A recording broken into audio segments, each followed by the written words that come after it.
Et en amont de la campagne contre le harcèlement à l'école, des initiatives ont été lancées. C'est ainsi que 16 lycées de 16 régions ont été sélectionnés pour bénéficier d'une formation dispensée par un psychologue. Il explique le mécanisme du harcèlement et donne des clés de compréhension aux jeunes et au personnel éducatif. Exemple avec le lycée de Bréquigny de Rennes. Séverine Breton, Thierry Bouy. Le lycée, l'école, on y va pour apprendre les maths, le français, la vie. Mais parfois, dans un couloir, il y a des regards, des mots qui blessent. Quand ça se répète, les adultes parlent de harcèlement, les ados, d'enfer.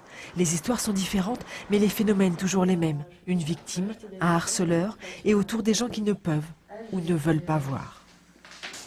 Chez lui, il se sentait pas bien du tout, et puis autrement, en dehors, il ne laissait pas paraître.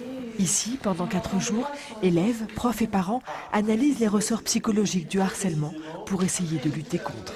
Qu'il y ait des insultes, etc., on ne va pas forcément pouvoir régler tous ces problèmes-là. Mais si on peut faire en sorte que personne ne soit victime de cette violence tout seul, isolé, et en crève, ou soit obligé de se venger, je pense qu'on aura avancé d'un pas. Et c'est ça qu'on essaie de faire. Tour à tour, tous jouent des rôles. Le garçon toujours seul, la jeune fille filmée dans les vestiaires. Les autres cherchent des mots, des gestes pour apaiser. Inconsciemment, je pense que comme c'est un élève et tout, j'ai plus de facilité à me confier à lui, quoi. Au lycée demain, ils seront des sentinelles. Pas des balances, juste des gens qui font attention aux autres. À partir du moment où on va être vu comme balance, les personnes en situation de harcèlement vont se sentir elles-mêmes balance et vont avoir peur de représailles.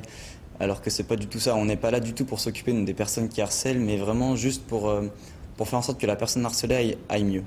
Dans cette bataille contre le harcèlement, tous auront un rôle, celui de sanction parfois pour les adultes, mais aussi celui de conseil, d'écoute.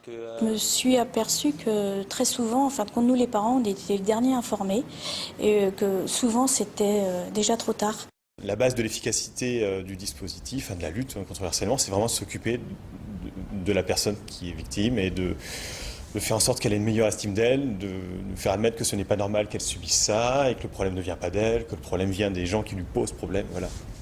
Le monde n'est pas difficile à cause de ceux qui font le mal, disait Einstein, mais à cause de ceux qui regardent et laissent faire. Hicham, Nettie et Tony ne laisseront pas faire et la vie sera peut-être moins dure pour tout le monde.